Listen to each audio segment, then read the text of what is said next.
Shalom, selamat pagi semuanya. Wow, luar biasa. Pagi hari ini kita bersyukur kalau kita bisa bangun dengan kekuatan yang baru daripada Tuhan. Bersyukur juga buat Natal Bekasi kemarin ya, Pak Roni, dan semua Bekasi berjalan dengan baik. Banyak orang yang diberkati, semua karena anugerah Tuhan. Nah, pagi hari ini kita akan belajar sama-sama satu tema yang saya pikir kembali bisa mengingatkan dan membangkitkan iman kita tentang mata iman. Bapak Ibu dikasih Tuhan, pagi hari ini kita belajar tentang satu hal yang kembali mengingatkan kita bahwa kita bisa melihat segala sesuatu dari sudut pandang yang jelas dan benar. Itu merupakan suatu hal yang penting dalam kehidupan kita. Saya masih ingat waktu naik sepeda motor, helm saya itu punya kacanya kotor karena bekas kena hujan, kena abu lagi, lupa dibersihkan. Padahal jalan itu benar-benar clear, tetapi karena helm saya yang punya kaca kotor, jadi saya tidak memiliki pandangan yang jelas ke depan. Maka dari itu penting untuk kita melihat sesuatu itu dengan sudut pandang yang jelas dan benar, sesuai dengan fakta. Apakah kita pernah melihat sesuatu tidak sesuai dengan fakta? Ya, karena ada beberapa pengaruh, ada beberapa hal yang mempengaruhi pandangan kita untuk kita tidak bisa melihat secara jelas apa yang ada di depan mata kita. Maka dari itu penting untuk kita melihat dengan sudut pandang yang jelas. Makanya kalau kameramen itu mengambil angle foto itu selalu berpindah-pindah untuk mendapatkan pandangan yang jelas agar hasilnya yang diambil baik, agar hasil yang diambil jelas. Nah, Bapak Ibu dikasih Tuhan, ketika kita bisa melihat hal yang sama, tetapi kita melihat hal yang sama, objek yang sama, tetapi jika sudut pandang yang berbeda, maka itu akan menghasilkan persepsi juga yang berbeda. Saya ingat hari Rabu kemarin kita Natal, kita punya kameramen foto 3. Nah, dari 3 hasil foto dengan objek yang sama, menghasilkan hasil yang berbeda. Karena dengan sudut pandang, dengan sudut angle yang mengambil foto objek itu berbeda. Demikian saat kita melihat sesuatu dengan sudut pandang yang berbeda, akan menghasilkan kesimpulan hasil yang berbeda pula. Bapak dikasih Tuhan, kita belajar hari dari Bilangan pasal yang ke-13 ayat pertama sampai dengan 33. Bapak Ibu mungkin sudah terlalu sering mendengar bahkan membaca berkali-kali. Ini tentang perintah bahwa Allah menyuruh Musa mengutus 12 orang pengintai untuk melihat tanah Kanaan. Bukan hanya itu saja, tanah Kanaan yang telah dijanjikan Allah kepada nenek moyang bangsa Israel. Bapak Ibu, kalau Bapak Ibu pegang Alkitab, dalam Bilangan 13 ayat 18 sampai dengan 20 itu perintah yang diberikan kepada Musa dan Musa sampaikan kepada 12 pengintai. Bilangan 13 ayat 18 sampai dengan 20 dikatakan, dan amatilah bagaimana keadaan negeri itu. Jadi perintahnya untuk mengamati keadaan negeri itu. Apakah bangsa yang mendiaminya kuat atau lemah? Apakah mereka sedikit atau banyak? Dan bagaimana negeri yang didiaminya itu? Apakah baik atau buruk? Bagaimana kota-kota yang didiaminya? Apakah mereka diam di tempat-tempat yang terbuka atau di tempat-tempat yang berkubu? Dan ayat 20 dikatakan, bagaimana tanah itu? Apakah gemuk atau kurus? Apakah ada di sana pohon-pohon atau tidak? Tabahkanlah hatimu dan bawalah sedikit dari hasil negeri itu. Waktu itu ialah musim hulu hasil anggur. Nah, Bapak Ibu dikasih Tuhan, perintah yang diberikan kepada ke-12 pengintai itu sangat jelas untuk mengamat-amati. Nah, dan hasil dari pengamatan mereka dalam Bilangan 13 ayat 22 sampai dengan 23. Mereka berjalan melalui tanah Negeb lalu sampai di Hebron. Di sana ada Ahiman, Sesai, dan Talmai, keturunan Enak. Hebron didirikan 7 tahun lebih dahulu dari Soan di Mesir. Ayat 22 dikatakan, ayat 23, ketika mereka sampai di lembah Eskol, Dipotong mereka lah di sana suatu cabang dengan setandan buah anggurnya. Lalu berdualah mereka menggandarnya. Juga mereka membawa beberapa buah delima dan buah ara. Bapak Ibu yang mungkin belum pernah melihat panen anggur, kalau setandan anggur harus dibawa 2 orang, berarti buah anggurnya sangat besar dan sangat banyak. Ya, jadi kadang kalau saya punya kakek punya tanaman itu pisang. Pisang saja kalau setandan masih bisa dibawa 1 orang. Tetapi kalau buah anggur harus dibawa oleh 2 orang, itu berarti buahnya sangat besar dan banyak. Nah, menarik adalah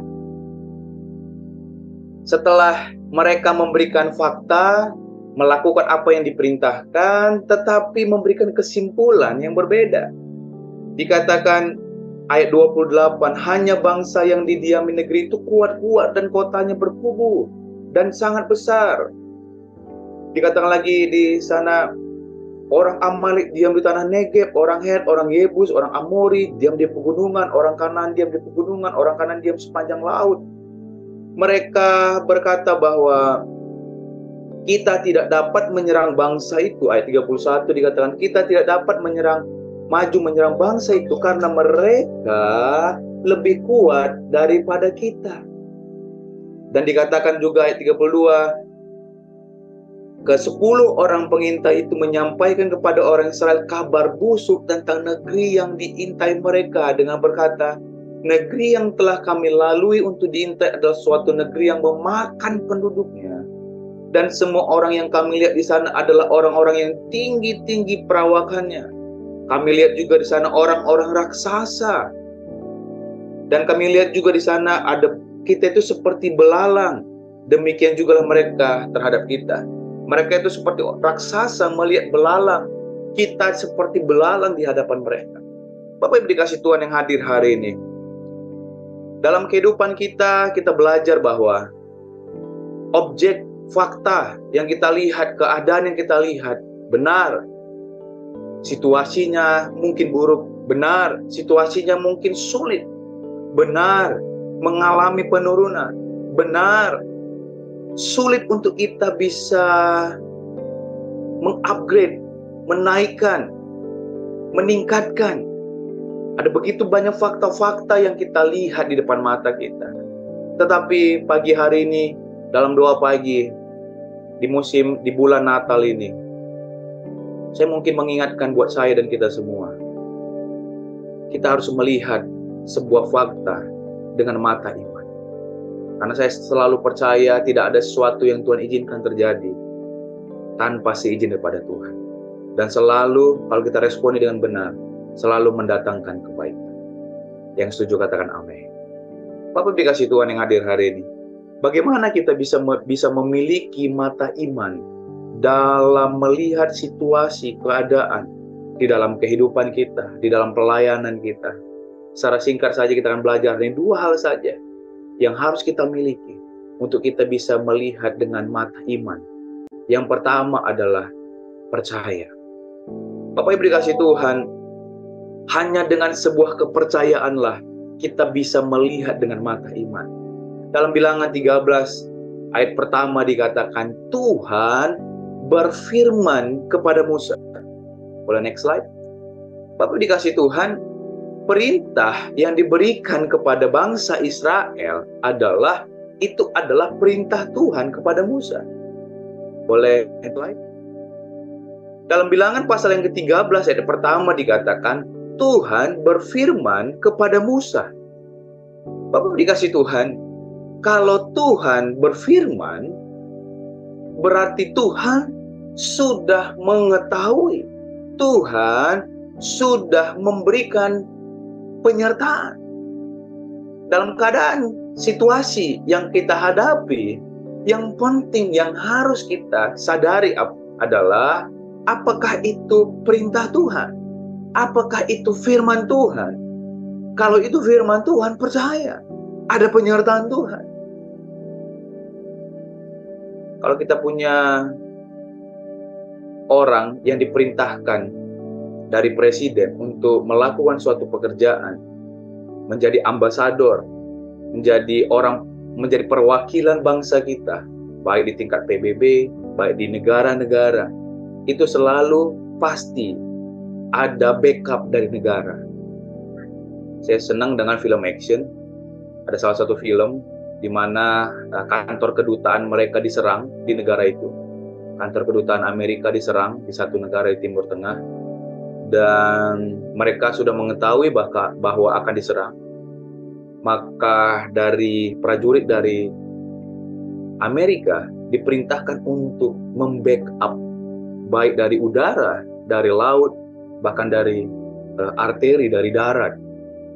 Bahkan para intelijen yang terdekat di Timur Tengah diarahkan ke sana untuk memetakan bagaimana situasi keadaan. Bahkan presiden langsung memimpin. Karena apa? Kalimat yang menarik adalah, saat kedutaan kita diserang, berarti mereka menyerang bangsa kita. Bapak Ibu dikasih Tuhan yang hadir hari ini. Kadang dalam kehidupan kita, kita lupa kita ini siapa. Kita kehilangan kepercayaan bahwa kita ini siapa. Saat kita menerima Yesus sebagai Tuhan dan Juru Selamat, ya kita menjadi hambanya Kristus. Dan kita juga diangkat menjadi anaknya Kristus. Saat Bapak mendengar anaknya dalam keadaan situasi yang kadang Tuhan izinkan terjadi dalam kehidupan kita, kita kehilangan kepercayaan kepada Bapa kita. Bapak dikasih Tuhan menarik, di ayat 30 dikatakan dalam bilangan 13. Kemudian Kaleb mencoba menenteramkan hati bangsa itu di hadapan Musa. Dia katakan, tidak, kita akan maju dan menduduki negeri itu, sebab kita pasti akan mengalahkan. Saya tahu bahwa Kaleb adalah satu dari 12 pengintai. Dan 10 pengintai memberikan statement. Bapak Ibu, kalau Bapak Ibu baca di bilangan 13 ini ada menarik. Di ayat 2, di pasal yang ke-13 dikatakan, suruhlah beberapa orang mengintai tanah Kanaan yang akan kuberikan kepada orang Israel. Jadi perintahnya Allah sudah jelas. Tugasnya hanya mengintai dan Tuhan akan berikan. Tetapi 10 orang melihat dan memberikan kesimpulan yang berbeda dan memberikan sebuah statement ketidakpercayaan mereka bahwa bangsa Israel akan bisa menduduki tanah Kanaan. Ingat, tanah Kanaan ini adalah janji Allah. Yang kedua adalah sudah dijelaskan kuberikan kepada orang Israel. Kita sering mendengar firman Tuhan, apalagi kita hari-hari ini mendengar banyak tentang khotbah-khotbah di Natal, bahwa kelahiran Yesus bukan hanya memberikan keselamatan nanti, tetapi dalam kehidupan kita, Roh Kudus hadir dalam kehidupan kita untuk menuntun, menghibur, menolong kita. Kita tidak ditinggalkan sendiri. Tetapi kadang situasi yang ada di depan mata kita memberikan kita ketakutan, kekhawatiran, sampai kita merasa kita tidak mungkin bisa melewati. Seberapa banyak tahun ini kita menghadapi masalah. Seberapa banyak tahun ini kita menghadapi situasi keadaan yang genting. Tetapi lihat, hari ini di tanggal 15 di bulan Desember, 15-16 hari kemudian kita menutup tahun 2023. Ada begitu banyak penyertaan Tuhan. Ada begitu banyak kasih Tuhan mengalir. Ada begitu banyak kekuatan yang Tuhan berikan untuk kita melewati setiap musim. Mari tetap percaya kita bisa mengakhiri tahun ini dengan baik. Tetap percaya bahwa kita bisa melewati tahun depan seperti bagaimana tahun ini Tuhan menyertai kita. Tetap percaya. Bapak Ibu dikasih Tuhan, tantangannya boleh berbeda, tetapi kepercayaan kita harus sama. Kalimat ini, quotes ini saya mendengar dari seorang hamba Tuhan yang berkhotbah, dan ini menjadi rema kembali dalam kehidupan saya. Kenapa? Saya masih ingat tahun lalu, saya masih ingat ada lunch Christmas bersama beberapa pengurus Kedoya, ada Om Sur, ada Om Suwito. Saya ingat siang itu Om Suwito khotbah dan kita pulang ibadah langsung makan siang bersama dengan beberapa pengurus. Dan setelah makan siang saya mendapat telepon bahwa ayah saya dalam perjalanan pelayanan untuk khotbah mengalami kecelakaan dan kakinya patah. Dan itu sangat membuat hati saya patah juga. Dan itu minggu sorenya harusnya Natal di youth pada saat hari itu. Tidak ada satu anak-anak pun yang tahu, tetapi itu cukup sangat mengganggu hati saya pada saat itu.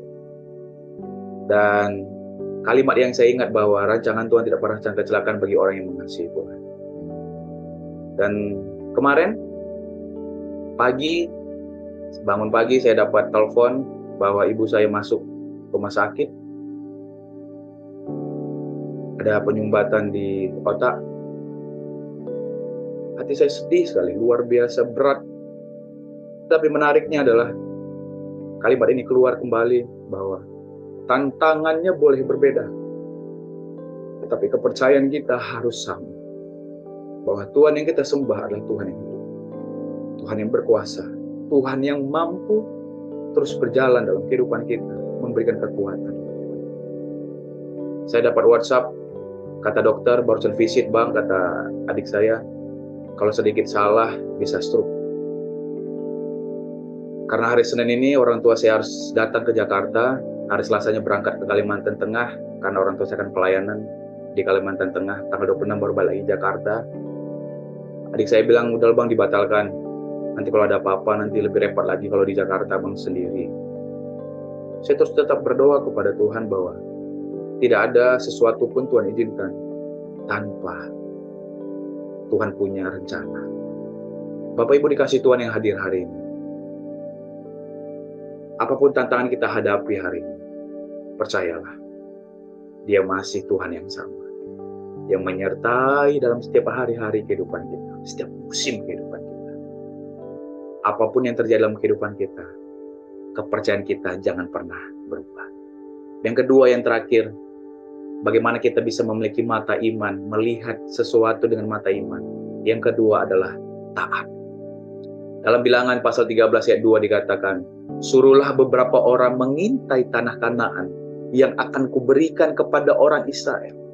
Dari setiap suku nenek moyang mereka haruslah kau suruh seseorang, semuanya pemimpin-pemimpin di antara mereka.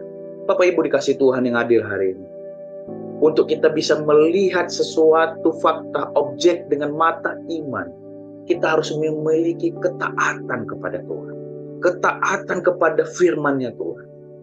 Karena firman Tuhan itu akan mengarahkan kita kepada sesuatu yang lebih baik, mengarahkan kita kepada iman yang percaya sungguh kepada Tuhan. Bapak dikasih Tuhan, kurangnya kepercayaan membuat kita sulit untuk taat. Kenapa kita nggak mau taat kepada perintah Tuhan? Karena kita kurang percaya kepada Tuhan.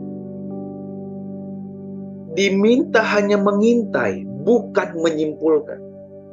Di awal Tuhan sudah memberikan, akan kuserahkan negeri Kanaan. Tanah Kanaan itu janji Tuhan kepada bangsa Israel. Tetapi mereka masih meragukan. Saat kita kurang percaya kepada Tuhan, kita sulit untuk melakukan firman Tuhan. Padahal ketaatan itu adalah bukti kepercayaan kita kepada Tuhan.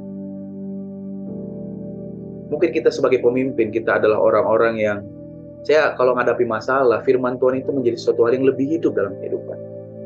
Dan menariknya adalah selalu pasti ada kata di hati saya berkata, sekarang bukan hanya dikhotbahkan, tapi dihidupkan. Tadi saya di awal sudah sampaikan, 12 pengintai adalah pemimpin-pemimpin di antara mereka. Pemimpin-pemimpin yang harusnya menjadi teladan, yang harusnya memberikan contoh bagaimana memiliki kepercayaan kepada Tuhan, memiliki sikap taat akan kebenaran perintah Tuhan. Tetapi dari 12, 10 mengingkari ketaatan. Saya merindukan para pemimpin-pemimpin, orang-orang yang saya lihat hari ini ada di Zoom di 2 pagi, adalah orang-orang yang punya kepercayaan kepada Tuhan, adalah orang-orang yang taat kepada firman Tuhan. Maka kita akan melihat dengan mata iman bagaimana Tuhan bekerja. Semoga ini menjadi berkat buat setiap kita. Tuhan Yesus memberkati.